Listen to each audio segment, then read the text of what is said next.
تعالوا نعمل مجسم للحوت بكل سهولة من الفلين والفوم. يلا نشوف الطريقة. في البداية هنحتاج قطعة من الفلين تقدروا تجيبوها من الأجهزة، لكن دي كانت معايا في مقلمة جديدة فحبيت استعملها. رسمت شكل الحوت على ورقة وابتديت افرغها وحطيتها على قطعة الفلين، وجبت اي قلم عندي علشان ابتدي احددها على الفلين واخد الشكل اللي انا عايزة اوصله.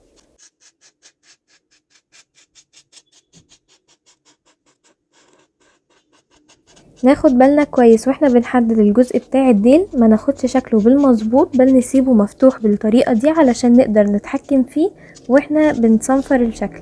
جبت القطر وبدأت افرغ الشكل زي ما واضح كده علشان اقدر انحته واكمل شكله ويبقى شكله شبه الحقيقي بالظبط. كل الخطوات اللي احنا عملناها دي سهلة، مهم نركز في الخطوات اللي جاية علشان دي اللي هتكون معانا شكل الحوت وتطلع معانا المجسم بتاعه مظبوط بالظبط. ونحاول واحنا بنشتغل بالفلين نحط اي قماش تحتنا علشان الفلين ده بيطير وبينطور الدنيا ويبوظها، فنحاول ان احنا نحافظ على المكان بقدر الامكان. بعد ما بمشي على القطر بالمجسم كله ببتدي كده اطلع الفلين الزيادة. لو معاكم قطر حامي شوية عن اللي معايا مش هيعمل نطورة الفلين الكتير دي.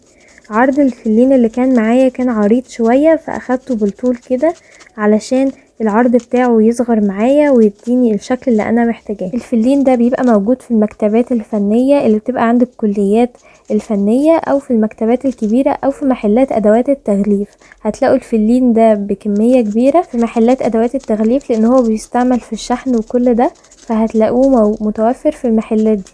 بدأت كده بالقطر اشيل الجوانب بحيث ان انا اخليه ليها كيرف كده مش تبقى جوانب حادة علشان يديني التدويرة بتاعة المجسم ويبتدي يتكون معايا الشكل. بعد ما بخلص دوشة قص الفلين بجيب شكل المجسم معايا او الرسمة اللي انا عايزة اطبقها واجيب اي مبرد اكون مخصصاه للهاند ميد او صنفرة ناعمة وابتدي كده اصنفر الشكل معايا عشان يديني كيرف المجسم ويكون معايا شكل المجسم زي ما انا عايز. الفكرة دي تقدروا تطبقوها على اي حيوان تاني ان كان حيوان بري بحري على حسب اللي انتوا تحبوه علشان تكونوا شكل مجسم اللي انتوا عايزينه. الفلين نقدر نشكله ونعمل بيه اشكال كتير جدا واي حاجة على حسب الرسمة اللي احنا عايزين نطبقها عليه. بنمشي على نفس الخطوات بس مع اختلاف الشكل او الرسم وبيطلع معانا نفس النتيجة. زي ما واضح كده انا ببتدي اصنفر الجزء بتاع الفم بتاع الحوت لان الجزء بتاع الفم من الجزء السفلي اعلى شوية من الجزء اللي فوق، فابتدي كده ان انا اصنفره كويس علشان يديني الشكل اللي انا عايزاه واديله الكيرف اللي انا محتاجاه علشان يديني الشكل الطبيعي للحوت. فركزوا في الخطوات العملية اكتر من الخطوات النظرية لان العملي هو ده اللي هتقدروا تطبقوا بيه، والخطوات العملية بتشرح نفسها اكتر من الكلام.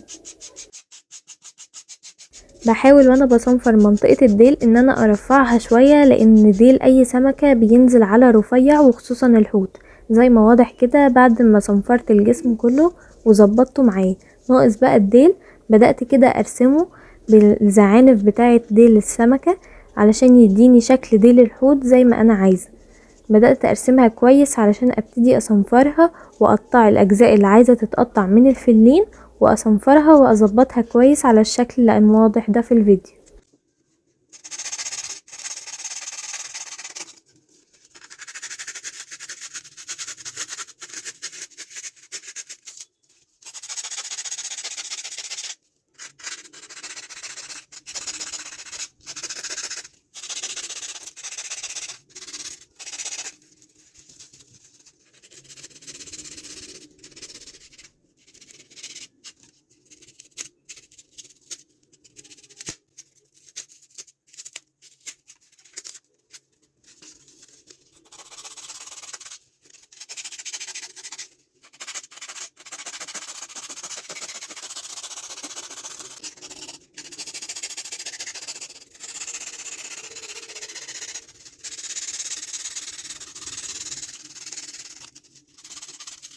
وده كده شكل ديل الحوت بعد ما صنفرته وظبطته وبقى شكل الحوت جاهز معايا ووصلت للشكل اللي انا محتاجاه.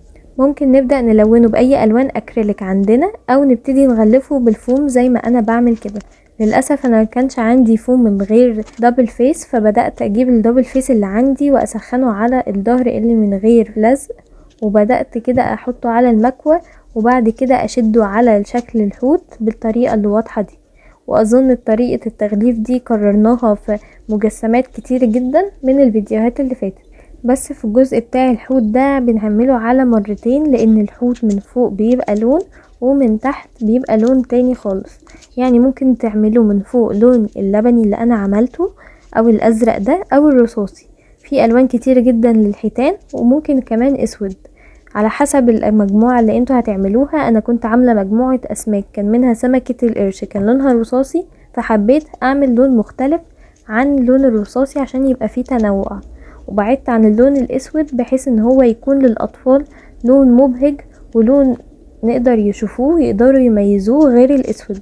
زي ما واضح كده انا ثبت منطقة الديل باللزق اللي فيه، وبعد كده اخدت مقاسها كويس وبدأت اقص علشان ابتدي اثبته بالشمع زي ما واضح كده. الفوم الدبل فيس بيكون صعب شوية في الخطوات اللي احنا بنعملها دي، بس ده اللي كان متوفر عندي، تقدروا تجيبوا من غير دبل فيس هينقذ معاكم ويبقى اسهل واسرع من الدبل فيس، لان الدبل فيس حيرني كتير جدا في ان الفلين بيثبت فيه وبيضايقني جدا مع المكوى، بس قدرت اعمله واخرج الشكل اللي انا عايزه اوصله بصعوبه. مجموعه الاسماك اللي انا بحكي لكم عليها دي كان مشروع في الكليه عن قاع البحر، وعملت فيها سمكه القرش بنفس طريقه الحوت، وعملت فيها اسماك كتير مختلفه منها سمكه نيمو عملناها مع بعض في القناه، وفي كمان السلحفه نزلت على القناه من فتره، وكمان لسه في مجموعة اسماك هتنزل، فاعملوا سبسكرايب علشان يوصل لكم كل الافكار الجديدة. وده بقى كده شكل الحوت بعد ما غلفته كله بالفوم زي ما واضح كده. هنبتدي بقى نغلف الجزء اللي من تحت بالطريقة دي. جبت قطعة من الفوم الابيض وبدأت كده اشكلها على شكل السمكة رسمة كروكي، يعني تقدروا تاخدوها سكرين شوت او تقدروا ترسموها على حسب حجم السمكة من المجسم ذات نفسه. بدأت اسخنها على المكوى واشدها على السمكة واثبتها باللزق زي ما واضح كده علشان اعرف اوصل لشكل الحوت اللي انا عايزة اوصله. الخطوة دي محتاجة صبر شوية لان الجزء اللي تحت ده مش بيتظبط بسهولة، بس مع المحاولة وان احنا نسخن الفوم ونبتدي نشده بالطريقة دي هيظبط معانا وهنقدر نطلع الشكل اللي احنا عايزينه. انا هنا كنت بستعمل لزق الصاروخ، تقدروا تستعملوا الشمع حسب ما تحبوا وحسب ما المتوفر عندكم.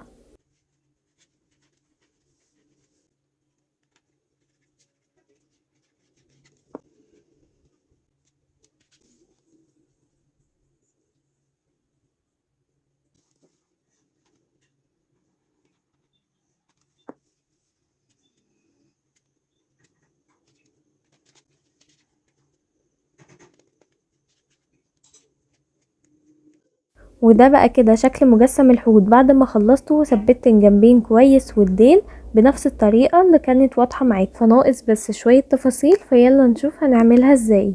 وعلشان اعمل الزعانف بتاعة الحوت جبت 4 قطع من الفوم وبدأت اعمل كل زعنفة طبقتين بالطريقة دي واثبتهم في بعض علشان تكون محملة، لكن لو الفوم بتاعكم مش دبل فيس تقدروا تستغنوا عن الخطوة دي. وبدأت اثبته بالشمع في نفس المكان اللي انا حددته واثبته كويس جدا علشان يديني شكل الحوت اللي انا عايزاه. واكيد كررت نفس الخطوات في الناحية التانية، وبحاول اوسطنهم كده كويس وانا بثبتهم بحيث ان الاتنين يكونوا في سوا واحد وفي مستوى واحد علشان يديني الحوت المظبوط. بدأت بقى اعمل العيون باي قلم جاف عندي او اي قلم اكريليك او قلم جل، نقدر نرسمها بكذا طريقة. هي عينيه صغيرة جدا بدأت ارسمها بالطريقة دي. وده بقى كده شكل الحوت معانا، بقى شكله جميل جدا ويشبه الحقيقي اوي المجسم الكرتون. وعلشان بقى ابتدي اعلقه جبت المسمار ده بيبقى في خامات الاكسسوارات وحطيت عليه شمع او لزق صاروخ وبدأت احطه في المنتصف بتاع الحوت علشان اقدر يبقى متوازن لما اعلقه. وده بقى كده شكل الحوت بعد ما خلص، حقيقي بقى مجسم جميل جدا نقدر نستعمله في وسائل للاطفال. مستنية اعرف رأيكم.